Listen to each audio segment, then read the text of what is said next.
दोस्तों, आज मैं आपको नाग पंचमी की कहानी सुनाऊंगी।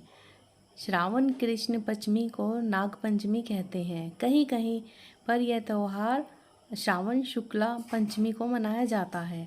नाग पंचमी हिंदुओं का पावन पर्व है। इस दिन महिलाएं नाग देवता की पूजा करती हैं और नाग देवता को भोग लगाती हैं। ज्योतिष के अनुसार पंचमी तिथि के स्वामी नाग हैं, अतः नाग पंचमी के दिन आटे में हल्दी मिलाकर नाग बनाए और उस नाग का पूजन करना चाहिए। नाग पंचमी की कहानी। एक नगर में एक सेठ जी रहते थे। उनके 7 बेटे और 7 बहुएं थी। इन 7 बहुओं में से 6 बहुओं के तो पीहर थे, लेकिन 7वीं बहू के पीहर नहीं था। जब वह गर्भवती हुई तो उसे घेवर खाने की इच्छा हो रही थी। उसके पीहर नहीं था, तो उसने एक घेवर चुराकर पानी भरने गई तब ले आई।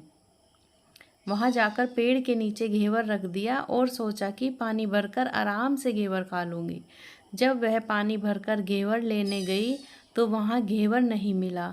उस पेड़ के पास एक बाम्बी थी, उसमें एक नागिन रहती थी। वह नागिन भी उस समय गर्भवती थी। घेवर को देखकर नागिन की इच्छा उसे खाने को हुई और उसने घेवर खा लिया। उस नागिन ने सोचा कि यदि साहूकार की बहू मुझे गाली देगी तो मैं उसे डस लूँगी, और यदि कुछ नहीं कहेगी तो इस बिना पीहर को पीहर दिखा दूंगी। साहूकार के बेटे की बहू ने कहा कि शायद कोई मेरे जैसी ही होगी जिसने घेवर खा लिया। ऐसा सुनकर नागिन बहुत खुश हुई। उसने अपने बेटों से कहा कि तुम इंसान का रूप बनकर जाओ और साहूकार के बेटे की बहू को लेकर आओ। नागिन के बच्चे इंसान का रूप बनकर साहूकार के घर चले गए। वहां जाकर उन्होंने कहा कि हम हमारी बहन को लेने के लिए आए हैं। तब सास ने कहा कि पहले तो कभी नहीं आए, इतने दिन कहाँ थे। तब उन्होंने कहा कि जब हमारी बहन का जन्म हुआ तब हम नानी के घर थे, और शादी हुई तब हम परदेश कमाने के लिए गए हुए थे। उन लड़कों ने बहुत सारे कपड़े, गहने और मिठाइयाँ बहन के सास और जेठानियों के लिए ले गए थे। सास अत्यंत प्रसन्न थी और जेठानियाँ उसे देखकर जल कूद रही थी। सास ने बहू को उनके साथ भेज दिया। बाम्बी के पास जाकर उन्होंने कहा, बहन, हम नाग हैं। उस दिन जब तुमने पेड़ के नीचे घेवर रखा था तब तुम्हारा घेवर में हमारी माँ ने खाया था। उन्होंने तुम्हें अपनी बेटी माना है, इस नाते से तुम हमारी बहन हुई।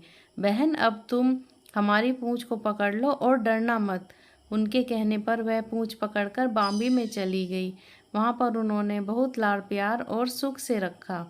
वहीं पर उसने एक लड़के को जन्म दिया।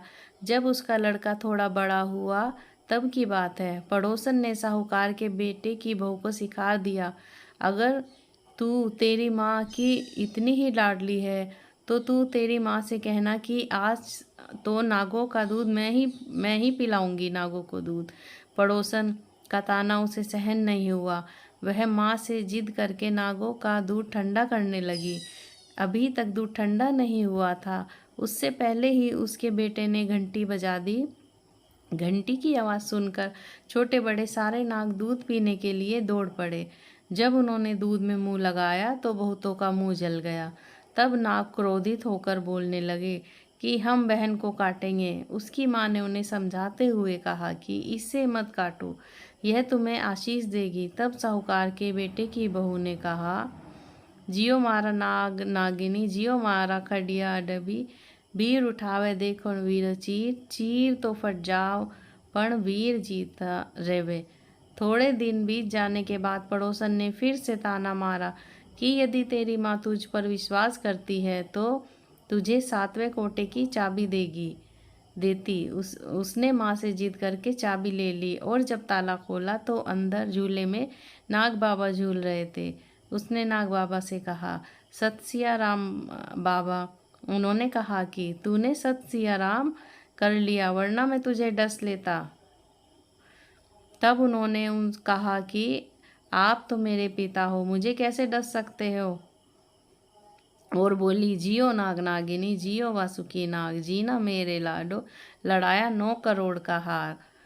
नाग देवता ने उसको 9 करोड़ का हार दे दिया। माँ ने अपने बेटों से कहा, बाई तो अब बड़े घरों में हाथ डालने लगी है, उसे घर पहुंचा दो। नागों ने साहूकार के बेटे की बहू को बहुत से गहने कपड़े दिए और ससुराल पहुंचा दिया। थोड़े दिनों की बात है, उसका बच्चा झाड़ू तोड़ रहा था। ताई ने कहा, झाड़ू मत तोड़, इतना तोड़ने का शौक है तो तेरे नाना मामा के यहाँ से लाया होता। सांपों ने सुन लिया। माँ ने कहा तो 2 सोने की झाड़ू बनवाओ, 2 चांदी की बनवाओ और दे आओ। ताइयाँ देखकर जल गई, कहने लगी, इसके तो ताने मारने से धन बढ़ता है। कुछ दिनों के बाद की बात है, बच्चा गेहूं बिखोर रहा था। ताई ने ताना मारा, गेहूं बिखोरने का बड़ा शौक है तो नाना मामा से ले आता, हमारे यहाँ मत बिखेर। सांपों ने सुन लिया, जाकर माँ ने कहा 2 बोरी दाने सोने के घड़ाओ, 2 बोरी दाने चांदी के घड़ाओ और दे आओ।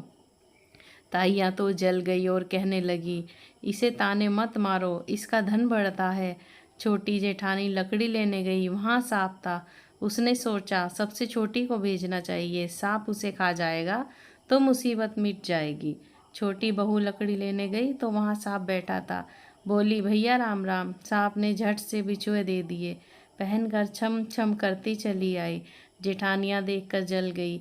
2-4 दिन बाद पान की गड्डियों में से एक सांप देखा तो बड़ी जिठानी ने उसे सबसे छोटी को पान लेने भेजा। उसने सोचा कि आज अवश्य सांप काट लेगा। सांप को देखकर छोटी बोली, भैया घर के क्या हाल चाल है? घर में तो सब ठीक तो है ना? सबको मेरा राम राम राम कहना। सांप ने मुंदड़ी पहना दी। जेठानियाँ फिर जल कूड़ गई। उसका पति दुकान से आया, तब सिखा दिया कि तेरी बहू के तो सांप बिच्छू से दोस्ती है।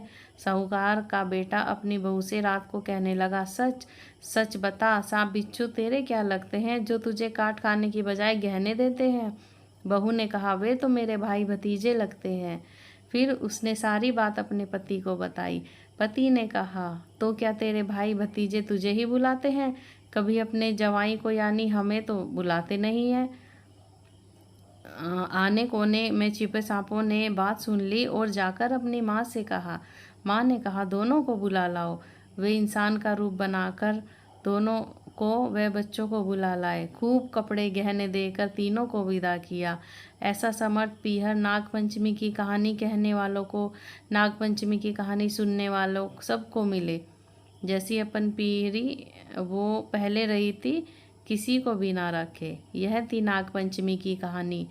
आशा करते हैं कि आपको नागपंचमी की कहानी पसंद आई होगी। धन्यवाद दोस्तों। अगर आपको ये कहानी पसंद आई हो तो like, share, comment and subscribe ज़रूर करें। Thanks for watching.